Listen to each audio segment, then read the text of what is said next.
Live from Studio 3, this is Packaging Today with Evelio Mattos, Adam P, and Cory Connors. Hey, what's up, everybody? It is Monday morning, October 17th. We are live with me, Evelio Mattos. That's right. And we've got our first live on-air remote, I guess you'd call it. Yeah, That's right. We got Adam Peak. Where are you at? You're at the TMI, Too Much Information Conference? Yeah, I'm at the Too Much Label Information Conference, and yeah, no, it's the annual meeting. TLMI is the Tag and Label Manufacturers Institute, and so I am here. Got to do some golfing. Got to do some golfing yesterday, and I'm a perfectly average golfer. So like Evelio, but a little bit better, probably. Oh, there you go. Perfect. I was gonna say you're probably a little bit better than me. Yeah, probably. Jeez, clear the set, people. Golly. We saw the off whites. Those are pretty cool. Uh-oh. Yeah. No, it's fine. I'm back. Don't worry about it. Perfect. How about you, Cory? What's up with you, man? I can't get access to the internet here, so I'm just rolling with cell phone coverage. You know what? We're here. All good. Hi, Cory. Yeah, hey, I'm Cory Connors, host of Sustainable Packaging Podcast with Cory Connors, and I actually work for Landsberg Aurora as a sustainable packaging consultant for the last 20 years, if you can believe it. That's crazy. I think you started when I was five years old. Yeah. We got Maria Eugenia is saying that she can't see us, but I can see us. Let's see. Let us know if you can see us. If you can't see us, if you're having issues. But I think we should be all right. Yeah. All right, man. So what do we got going on? We got so you're in Arizona. You're like 45 minutes away from me, which is pretty cool. Yeah. I can go into the ballroom. I gotta I feel like Wayne's World. Yeah. I'm backstage here with the backstage. Yeah. Somebody see what's going on at the conference, man. Yeah, so shout out to Lori Campbell. She's like a label industry legend. She's been in the business for over 40 years. And I had dinner with her and her husband last night. And I was like, oh, where do you guys live? And he goes, are you a fan of Wayne's World? Our last name's Campbell, and we live in Aurora, Illinois. I'm like, I will never forget that, Campbell's. That's amazing. Yeah, so we can go, into this. See what we got. Yeah. There's like a trade show happening in here. We got breakfast. I'm gonna flip my camera around. Perfect. You guys can see all these lovely people. All the people at the sticker conference, right? Yeah, they're all here for the stickers. Nice. Lots of sticker shows. We got Ryan Fox, so he can see us. Thanks, Ryan. We are gonna see possibly Ryan today. Not today. Next week. Next week, Halloween, we're gonna have him on the show. No way. Yes, he's going to be our first guest talking about what's happening in then Korea. I won't be here. Just kidding, Ryan. I like you a lot. Hey, Greg, do you want to say hi to people on the internet? Sure, I'd love to say hi. This was my golf partner. This is Greg. Good morning from TLMI. Yeah. Hey, Greg. Wow. Greg says good morning from TLMI. I just realized you probably can't hear him because I got these things in. Yeah, we could hear him perfect. We could hear him perfect. You could hear him? Yeah. All right. They could hear you, Greg. Excellent. Greg's with Baldwin. Greg, how do people learn more about Baldwin? Let's go to baldwin.com. We've got Baldwin.com, because bald is beautiful. Remember that, everybody. That's right. So while Adam freezes there, what else we got going on in packaging? I mean, there's a bunch of stuff happening in the news. I did see a post from we typically do the post of the week. Yeah. I did see a post from Ryan Fox, which is pretty great. I'm gonna go ahead and share it real quick here. Which is funny because he's the guy that we're gonna have on, possibly. Right. All right. And let me pull this up here. We got, what can you see here? There we go. This post, right? So this was his post on, no No more packaging, no more plastic packaging at Costco for apples. It's, a lot of corrugate. Getting a ton of views here. We got 333 people that are checking it out. A ton of comments. A lot of the comments that we saw were just varied. Some people being against it, some people being for it. Chris, who loves plastic, was just kind of pointing out the fact that plastic may be better, but there's no recycling system for it, so then it's worse. And you're getting just a variety of people in here that are saying how paper isn't as earth friendly as we think, which I think that's kind of the thing that we all know at this point, is that plastic, paper, it doesn't really matter what material you're choosing. Yeah. What's the end of life for it, right? What are we going to do with it when we're done with it? Yeah, none of it's really earth friendly, right? The best packaging is no packaging. Right. So you have to pick the one that's going to be processed and turned back into something that's going to be useful. I think that's kind of the goal. Right. And what do you talk guys. to your customers about when you're talking about sustainability and corrugate? I think that's exactly right. And you want to add the least amount of coatings and things like that that aren't necessary totally. What I'm learning about corrugated is the more raw it is, the easier it is to recycle, and the faster it can go back into the stream. And if you coat the whole thing in plastic or foils, it's frankly going to end up in the landfill anyways. So we need to be aware of that when we're talking about decoration. Yeah. And but is corrugated recyclable? Absolutely. And Ryan Fox is our guy that we go to learn about what quantities are actually getting recycled. Mm-hmm. And they're not always as high as we hope, but they are much better than a lot of the other materials available. Yeah, for sure. So we got Adam back. What's up, buddy? Yeah. Hey, so the cell phone service apparently in the trade show is no bueno. Yeah. So they don't give you Wi-Fi and the service is bad. No, I tried to get on. I just couldn't find somebody to give me a code. It was like, go with your access code. And I'm like, I can... Okay. Awesome, man. All right. So we went through Ryan's post on corrugate. We went to he may be on the show here coming up, which would be great just to get some real insight and real research on corrugate usage and sustainability around it, which is great. Then what do you got going on your podcast? Who, me? Yeah, either of you guys, since everybody here has a podcast. We do. We all have. Everybody listening actually also has a podcast. That's so right. We've gotten to that point.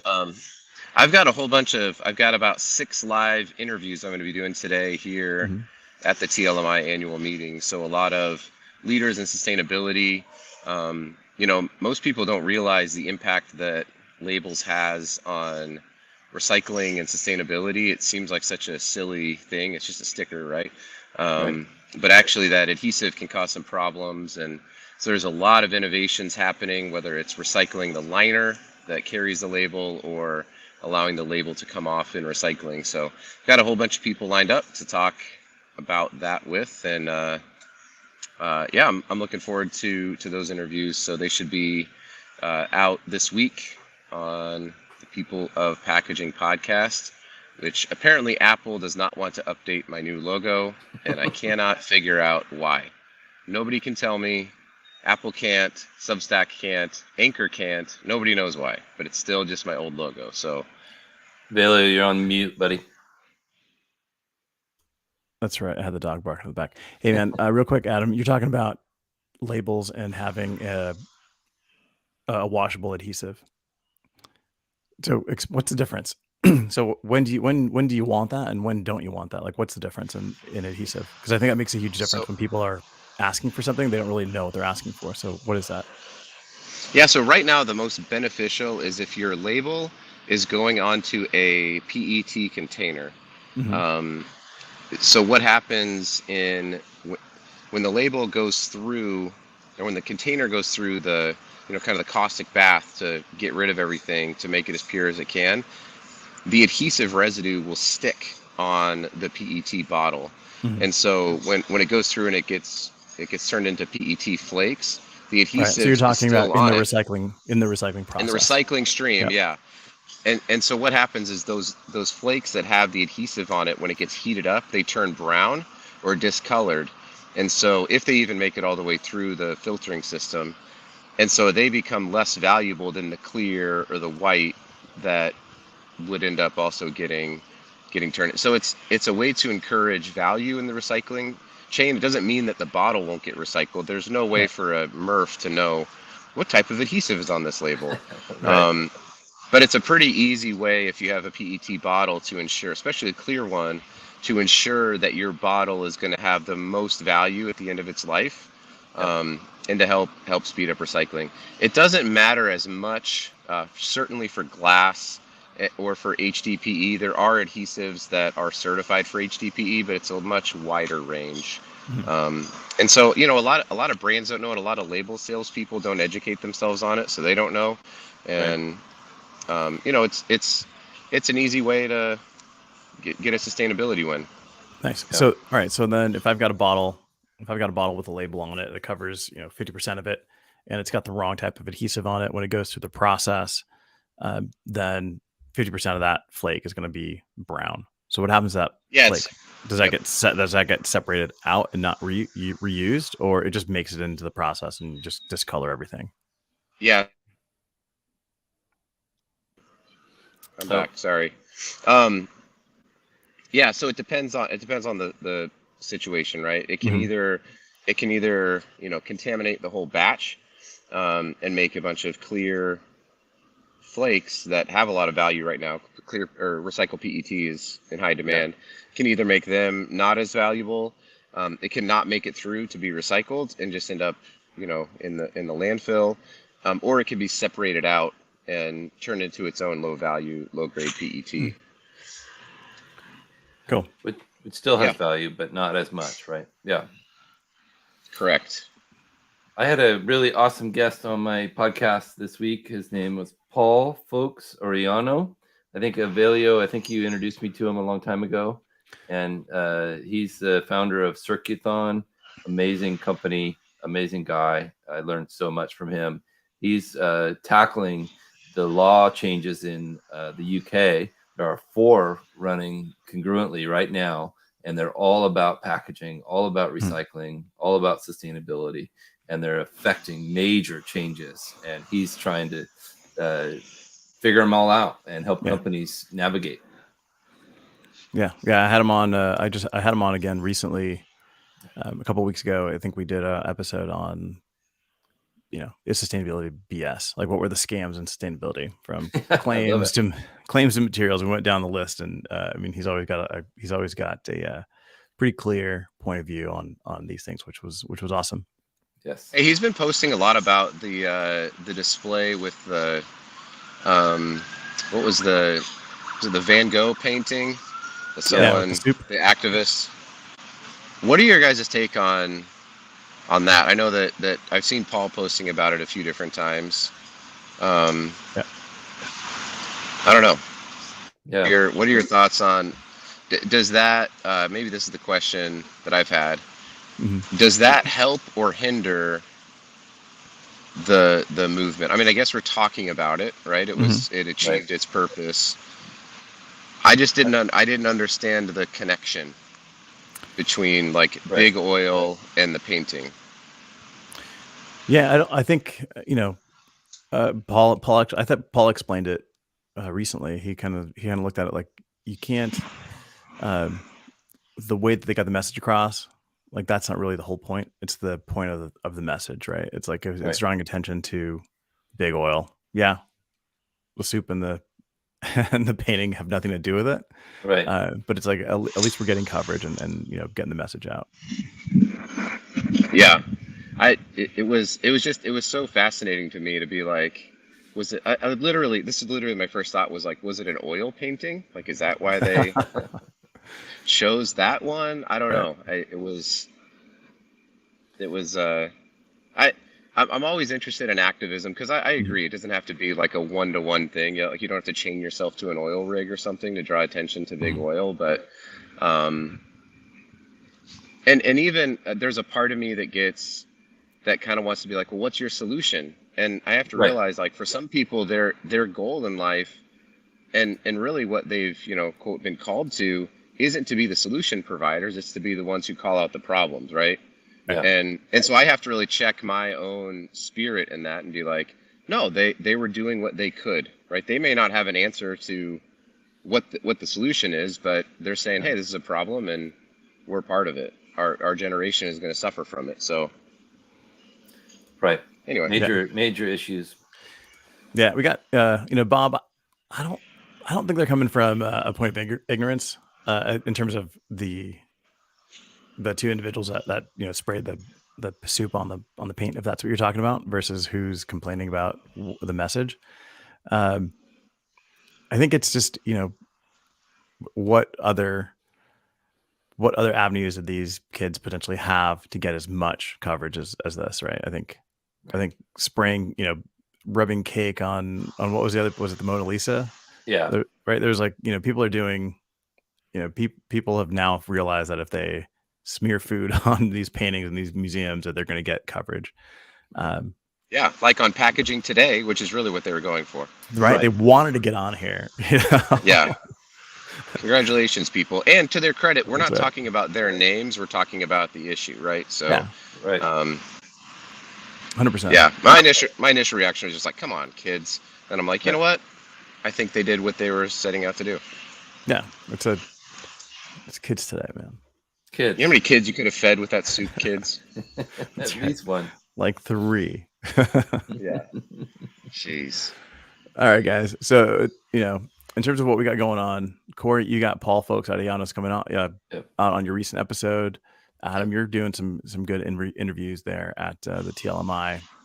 I think the adhesives information that you're sharing, I think that's really important because we really focus on like plastics and papers and those materials, but you never talk about how you combine all these materials, right? Like the adhesives, like that in and of itself is critical. The inks, all the solvents that are used in the process. So getting some information around adhesives is super important.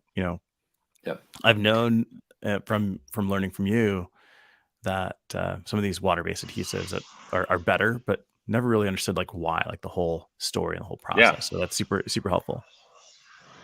We should All right, talk maybe about I'll get- Pack Expo. We'll all be there this weekend. I'll be there Saturday night and through Tuesday morning. And come see us at the SpecRite booth. I don't know what day or time we'll be there, but keep an eye on our social medias for that because that could be a fun event. I think Monday and Tuesday, for sure, I'll be at the SpecRite booth. Hey, Bob's mentioned that there's no tested or certified biodegradable binders. So while you're there, maybe there's something you can find. There is an adhesive, I believe, that Avery Dennison had over in the EU that was certified industrially compostable.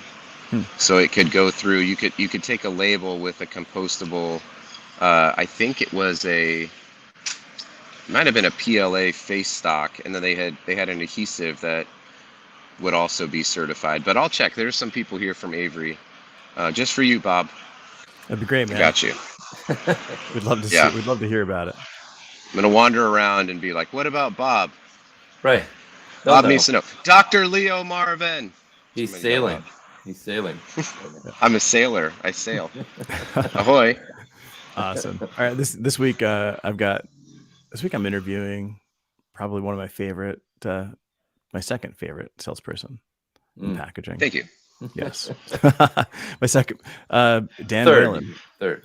Oh, yeah. I never consider you a sales guy because you're a consultant. Oh no, Cory. I figured you were first. I'm not. I'm a sales manager now. Oh yeah, senior VP. Yeah. There you go. Senior. Yeah. The Talking senior VP. Talking to Dennis Whalen, who's amazing. He's a creative sales guy. He is not creative, but he sells creative to all the big brands. You've seen some of the stuff that he's been involved in. We're just going to talk about like how, as a designer, you can sell and not lose your soul, and kind of just like what kind of a career you can build around this. So definitely super interesting. It's cool. I love it. That's about it, guys. Your newly designed logo looks awesome. Thanks, man. Awesome, guys. So today was a little weird. We weren't really prepared for having a live on location, but we'll definitely check. And a live feed that goes bad when I walk inside. That was a little wah wah wah. Yeah, for sure. Adam's white. Yeah. I don't get this one. Sorry, you. I'm not there. From the office. Oh, I'm maybe as a paper salesman. There you go. Yeah. I can tell you, I've never watched The Office. Oh my god! All right, you guys. gotta catch up. It's worth it. Awesome. Thanks, Bob. Appreciate it. All right, guys. Let's wrap it up. Next week, we'll bring you more information. We'll have it a little bit tighter, and we'll be live from Pack Expo, right? Live from Pack Expo. Yep. Something like that. All right, guys. And then, hey, we got an episode coming up. Adam, you and I got drunk with the guys from Sunday's Finest. Sunday's Finest, yeah. That was good. So we'll share that soon. Sweet. All right, guys, let's wrap this up. Appreciate it, everybody. We'll see you next week. Live from Studio 3, this is Packaging Today with Evelio Mattos.